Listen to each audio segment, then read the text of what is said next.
Hello everyone and welcome back. In today's episode we take a look at Everbloom by Nirvana Games. This is a new publisher. It came out with this beautiful cover over here and it was a Kickstarter. Bear in mind this is just my impulsive, buying Kickstarter and supporting this new publisher. I didn't know anything about this game. I saw a small short video by Grant and I got hooked. I liked the heart, I liked what's inside, and it seems really up to my alley. I saw 1 to 4 players. It plays about 90 minutes, not too heavy. So let's take a look how it plays and then come back and see if I regret my impulsive purchasing. Let's start setting up the main board. So this is the main board and you need to choose which side you're gonna place based on the number of players. I picked the A side for a 1 to 3 player game. We place the bloom board near the wilderness board. Then we place the 5 grooves beside the main board. Place the round marker at number 1. Place each player marker at the 0. And also here there's the side of the board, letter A. Select a landmark theme. You can find this landmark theme at the back of the rule book. At the back of the rulebook, it will tell you the landmark themes you need to select at the beginning of the game. It will tell you what kind of tiles you need to place, the number of tiles plus additional if you have a 4-player game. And then you place those tiles and you randomly allocate here on the main board. You see the shape is a square like the landmark theme tile. And make sure that all the numbers will face up. In this case, you see the number here, they are face up. Then take the wildlife cards and place them face up. Shuffle the bloom cards and then draw 3 at the bottom to place it face up. This will be objective that everyone can accomplish throughout the game. Shuffle the event cards. You can identify the event cards because of this symbol here. Shuffle them and place 3 on the right corner and place them face down. Then separate the hybrid cards. You can see here we have some sample of hybrid cards. Separate the hybrid card based on this symbol here. You can find it in the front, but you can also find it at the back. You separate it all in the 5 different biomes and then draw 3 cards and place them here at the board. I already done it. We have a green, blue, purple, yellow, and pink. And we will have to have 1 empty spot left on the top left when we do so. If you are playing a 4-player game, take the top card of each biome deck and 1 event card, then shuffle them together. Place 3 of these cards on each of the 2 remaining card spaces. And then we can take all the cards and put it back in the box. Now let's set up the player board. For each player, give the faction card, the habitat board, the faction pollinators, then the faction score tracker marker that we already placed, the faction bloom token, put it at a 0, the faction chips, and then if any character has a specific setup, you need to finish that. Then choose 1 habitat theme for all player and gather the habitat tiles that you see here and decide which phase you're gonna play. For the first game, it's recommended to play the daytime. If you see each of these tiles, they have a sun for the daytime and they have a moon for the nighttime. So every player needs to have this tile placed in the same way. So in this case, we're setting up for a daytime. And they go from A to E. Shuffle the nectar cards. Give 3 cards to each player. We already done it here. Then each player will look at them, will select 2 to keep, and the other one will be discarded, and they will allocate 3 pollinators, or better, a 3 pollinator chip in the corresponding group. So in this case, we'll go here in pink and we allocate the 3 chip. Then choose randomly the first player, in this case we assign it to ourselves, and give the corresponding chip. Before we start with the game, let's introduce some key concepts. Each faction has a special power that you can find here on the faction card, and so I encourage you to read it. These tokens here are called pollinators, and each one has a value of 1. Then you have some pollinators that has a value of 3 as indicated. You will have some cards like this. This symbol here indicates the pollinators. We have 5 biomes. We have the aquatic biomes, we have desert, we have forest, we have jungle, we have tundra, and also we have wild, that this is the symbol for the wild biomes. For the habitat, you can find it here. The habitat, every habitat will give you -5 if you don't place on a habitat tile.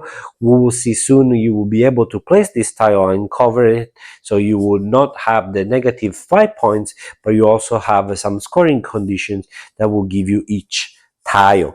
We already seen it here. Some of these cards will give you this yellow symbol here. It's called nectar.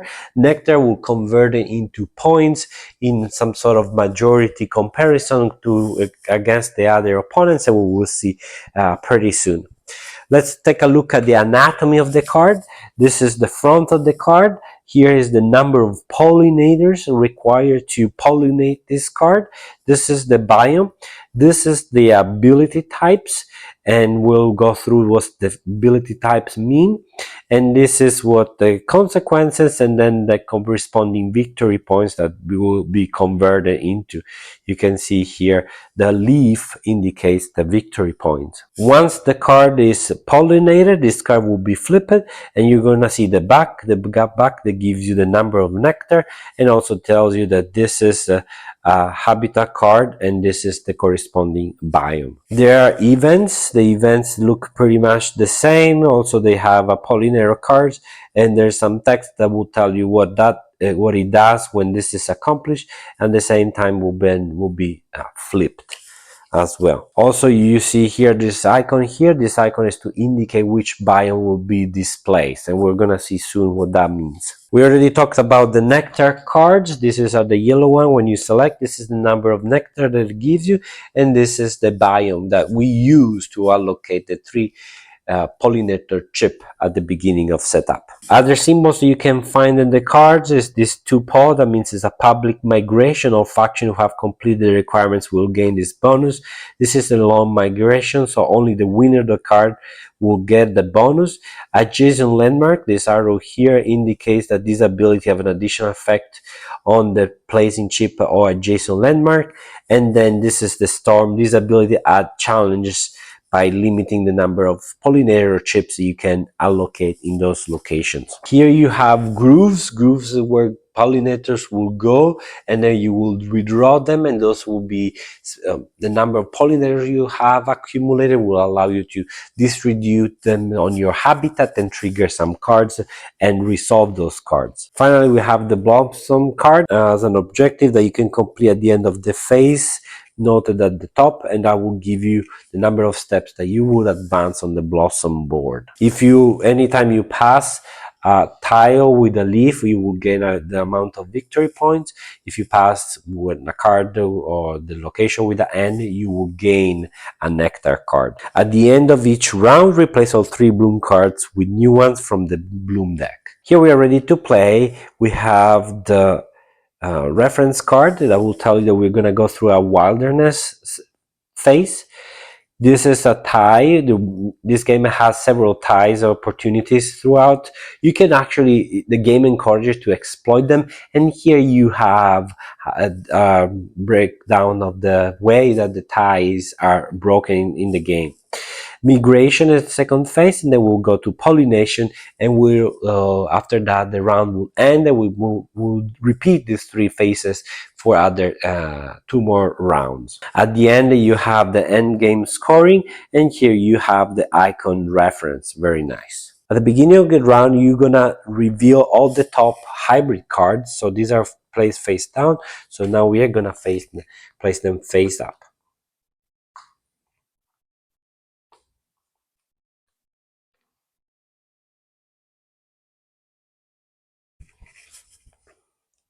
Then you will reveal the top card of the event deck. The event deck shows one card that needs to be, or one biome that needs to be replaced, this one in blue. So you're gonna find that card in blue, so the card is over here. So you will replace that and you will move this one on the empty space on the top left. Now all the cards should show their ability.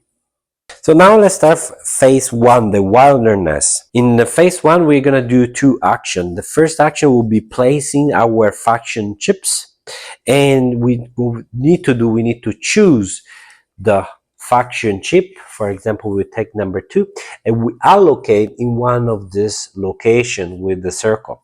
When we allocate the chip, we can allocate anywhere we want it as long as we meet the conditions shown on the tile. For example, here it says only 1 and 2 for you. So here I can place my chip number 2. Now let's say I place it here. This tile tells if 2 plus 1, and so that's the pollinator. So after I place the chip, on the landmark, I'm going to place my pollinators. So in this case, it says 2. I place the chip number 2 and says if I place now a chip number 2, I get 1 extra pollinator. So what I do, I take the same number of pollinator displayed by the chip, so in this case 2, but because the tile tells me that I placed the number 2, I can get a third one. And I get 3 pollinators. I can allocate the 3 pollinators beside any hybrid card indicated by this arrow. So I can allocate the pollinators on the top or at the bottom. I can distribute them as in the way I like it. So I can do, for example, 2 pollinators here and 1 pollinators over there. And so players will keep doing this. For example, we can have this guy, we'll place a bee over there, and so we'll place, for example, 1 pollinator here and 1 pollinator here. Then we have this guy, send number 3. Number 3 tells you there, that token tells you that you need to sell 3 pollinators only on 1 card. So for example, he will select this card and say the bat, place the one over there. As you see here, you can place chip also where already people have placed their chip. And so you keep doing this until all the players have played all their chip. After that, you need to resolve the chip. In the case you don't have enough pollinators on your player board, you can take the required number of pollinators from one group of your choice. At that point, when you have allocate or the chip and the corresponding pollinators, don't forget to double check if the bloom objective have completed during this phase. So now, after that, we go to phase number 2. So we're going to migrate, the migration phase. We start with the western landmark. Here we are going to see who has the majority of chip value. So in this case, we have the bat with 1 and we have the hummingbirds with 2. Whoever has the highest value on the western landmark has a choice. And the choice is either take 2 bloom steps or take a wildlife card. This is your choice. So if you take the wildlife card, you will take this card and place in your habitat. However, this card does not trigger the habitat tiles. That means if I take this card, I can place anywhere I want it on my habitat. However, I will not be able to select any of this tile to cover the -5 points. You can select this tile only when you get a new hybrid card and you place it here. Only in that case you can select this tile. So if you select this card, you can place it here, but you will not get the habitat tile. So let's assume I was the hummingbird, so I win, I get my chip back, the bat gets his chip back. Because I select the wildlife card, then I take this chip, I flip on the other side and put on the eastern landmark to remind ourselves that the player who wins this tile will get 2 steps on the bloom track. After we assign the western landmark, we go to the northern migration. In the northern migration, we are going to resolve the top row cards left to right. Here we have this card. We're going to count which one has the highest number of pollinators on this card. So in this case, the hummingbirds. So the hummingbirds in this case win the card. Here tells that if this card has a special reward, is 3 victory points, if only for the winner of the card. So in this case, the hummingbirds will gain 3 victory points. And so we can move our markers over here, and then we take this card and we take also our pollinators that will go back to our player board. If there are any other pollinators over there, those pollinators will go on the matching biome. So in this case is the aquatic, so this little guy will go on the aquatic biome. Then I will take this card and allocate in the corresponding habitat. So blue, so have to be aquatic over here. Because this is my first hybrid card that I get, I can select any habitat token. For example, I can take this, then go over here. In this case, I also score 5 victory points. In the case a card shows multiple biome, and you don't win this card, you can place your pollinators in any of these 2 biomes according to your choice. This habitat tile score immediately when allocated here. Make sure that, for example, pay attention to this one. This one indicates the bottom chip of a landmark, so you want to make sure to not shuffle the chips if you are going to select this one. Then you're gonna assign or score the eastern landmark over here. So remember, this token has been flipped according to whatever the player has selected on the western landmark. In this case, there are no chips, so nothing gets assigned. But if there were chip, the player with the highest number of chip would get 2 blossoms. And then you go to the bottom row and you will assign the hybrid card of the southern migration. So in this case, we have these 2, and so we're going to check on the ties. We have a tie in this case. So for the tie, the fewest cards in the habitat that will break the tie. So meaning for example, if we have the least number of cards of this biome in our habitat, we'll break this tie. In case of still of a tie, the fewest points on the board. If it still is a tie, the earliest in the turn order. Usually the fewest card in the habitat will be the one breaking the tie. So let's assume that we are the hummingbirds and we don't have any of these cards, where the bat has one. So we'll place this card over here. We will get our pollinator back. We can also select the habitat tile. For example, we'll select this. That will give us 1 victory point per pollinator that we have won with this card. And then the bat will take their bat and they will allocate in the corresponding biome over here. Now the migration phase is complete.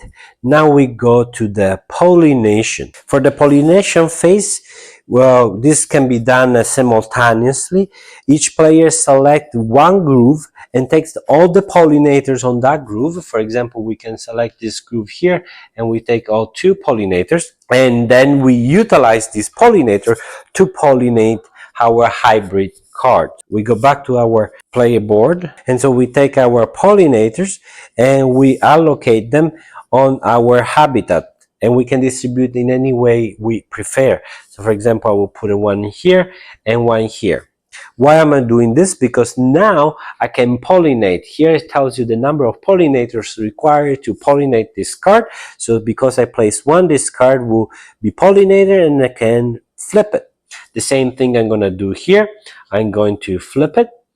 And then finally this one here, you see there's no symbol because this card auto-pollinates or self-pollinates automatically.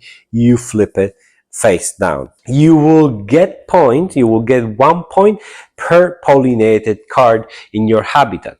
So in this case, we have 3 pollinated habitat cards, so we'll gain 3 points. And obviously, these cards will continue to score you points throughout the game. At this point is the end of the round. So if it's not the end of the third round, we can move the round track marker down 1.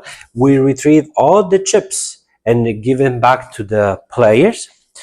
We flip over to landmarks following the steps. Find the landmark with the lowest number and flip it to the side with no number. So for example, here we have number 1 and we flip it with no number over there. Then find the landmark with the highest number, flip it to the no numbers. In this setup, this is the landmark with the highest number, we flip it to the no number, and there are new conditions that needs to be met. Discard 3 face-up bloom card, then discard 3 face-up bloom cards, so these are being done. We draw 3 new ones. We pass the first player token and the chip. The first player also get an extra chip, which can be allocated as any other chip of your faction. So the first player marker moves. We can start a second round. If this is the end of the game, we go to the end game scoring. Before going through scoring, each player will reveal their nectar cards they have selected at the beginning of the game and add them to their habitat. So in this case, forest, we'll add 1 here, and then the pink that we're gonna add 1 here, and that nectar will count for the victory points. So now each player will score points based on the number of nectar for each biome. The first player gets 1 point for every nectar. The second place gets 1 point for every 2, and the other faction will get 1 point for every 3. First, you're gonna count how many nectar you have. You compare them. Who gets the most get 1 point per nectar. The second one gets 1 point for every 2 nectars, and the third one gets, and all the others get 1 point for every 3 nectars. Then you also check how high you went to the bloom track and you assign those points. Don't forget to subtract any negative points if you have not placed a habitat tile. And after that, you sum up the points. Who has the most points wins the game. In case of a tie, the faction with the most cards in their habitat is the winner. If still a tie, the faction furthest on the bloom track is the winner. And if it's still a tie, well, so be it. Players share the victory points. The rulebook has a nice reference card that tells you everything about the hybrids ability, tells you about the events card, landmarks, and also the habitat tiles. And here you have the icon reference, which you find on the player aid. And now let's go back and see what I think about it. And so here you have it. This is a very simple overall area control as a rule. But yet there are interesting decision. The interesting decision because not only you want the card to score it for the nectar, but also you want the powers of the card. So you want to pollinate. You want to go with your pollinators, yes, to get the card, but also to get some special ability, or sometimes only for the special ability. And obviously, you need to look around to see which biome you want to have the most. You definitely don't want to be the second in any of them. At least you want to be first in one of them, if not 2 of them. And so you want to do that. There's a very interesting bloom track that is very juicy. Those gives you lots of points throughout the game. And so there are lots of choices to be made. And yet overall the rule is very simple. You place a chip and you follow the rule where the chip can be allocated, and then you place your pollinators there. There's an interaction which I like, this area control. It's an area control that I've never seen it done in this way. I like area control. It's not my favorite for sure, but I like it how it's done in this game. Few negatives. I think that one of the negatives is the heavy on the nomenclature. So many words that I didn't find intuitive. wilder card, hybrid card. And so I didn't find it very intuitive when I read the rulebook. Then if you strip down the theme, obviously it's very straightforward of what this is. Now this card, that card, the N card, the B card, very straightforward. But all this terminology, if you want to really have the theme coming through, it was a little bit of a barrier. What about the theme? The theme, I think it's nice. It came through. You have obviously you have these pollinators. They go over there. They go through the flowers, and then they come back, and then they allow you to score points. They make nectar. Very very nice theme. And then when you flip the card, is the creature of the habitat, whatever the benefit from your nectar. Very nice overall. It's yes, it's not super strong, but what you do, the mechanics match it, the theme, and I like that. I like that. Overall, I think it's a winner. I mean, I was impressed. It was one of the most anticipated games, and I don't regret it backing on Kickstarter. This is something that I can introduce to everyone. It's simple enough. I can tune the difficulty if I want to. There are more difficult tiles that I can place, and so I can also play this game with more experienced players and give them a different perspective from of area control. So overall, very very pleased. I'm happy to add it to my collection, and this is Everbloom. And if you managed to watch this video till so far, please don't forget to like, subscribe, share with your friend. You know the drill. This is not your first YouTube video, am I right? Thank you very much, and see you next time. Ciao.